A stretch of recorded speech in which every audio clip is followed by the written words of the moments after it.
ప్రభు నందు ప్రియులారా, ప్రభు నామమున మీకు వందనములు.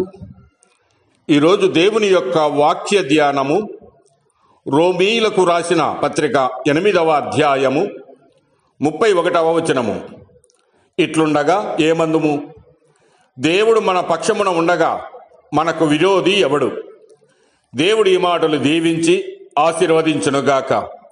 గమనించండి ప్రియులారా, దేవుని యందు విశ్వాసం ఉంచినటువంటి వారికి దేవుడు వారి పక్షమున ఉండి అనేకమైన ఆధిక్యతలు కలగజేయును.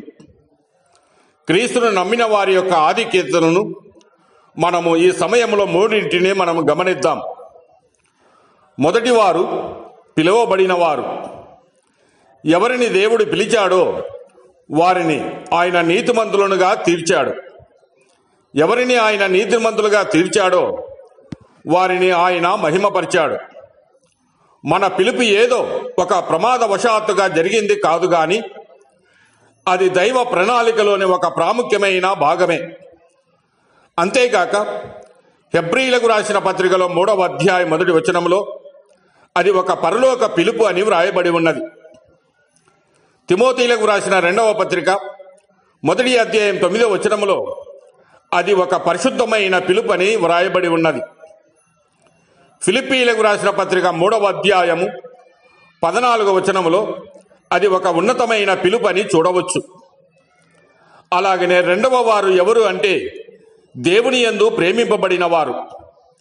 రోమాపత్రిక 5వ అధ్యాయం 8వ వచనములో దేవుడు మన ఎడల తన ప్రేమను వెల్లడిపరుచుచున్నాడు. ఎట్లనగా మనం ఇంకనూ పాపులమై ఉండగానే క్రీస్తు మన కొరకు చనిపోయేను అని. మనము దేవుని పిల్లలమని పిలువబడినట్లు తండ్రి మనకెట్టి ప్రేమను అనుగ్రహించనో చూడండి ప్రియులారా. అలాగనే మూడవ వారు ఎవరు అంటే యేసు క్రీస్తునందు భద్రము చేయబడిన వారు. యోహాను సువార్త 10వ అధ్యాయము 27, 28 వచనాలను మనం గమనించినట్లయితే, నా గొర్రెలలో ఏ ఒక్కటియు ఎన్నటికి నశింపవని ఆయన వాగ్దానము చేసినవాడుగా ఉన్నాడు. ఎందుకనగా దేవుని శక్తి చేత భద్రము చేయబడి ఉన్నారు.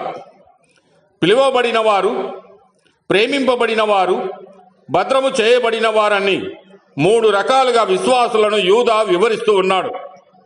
ఇట్లుండగా ఏమందుము? దేవుడు మన పక్షమున ఉండగా మనకు విరోధి ఎవడు? దేవుడే మిమ్మల్ని దీవించి ఆశీర్వదించునుగాక.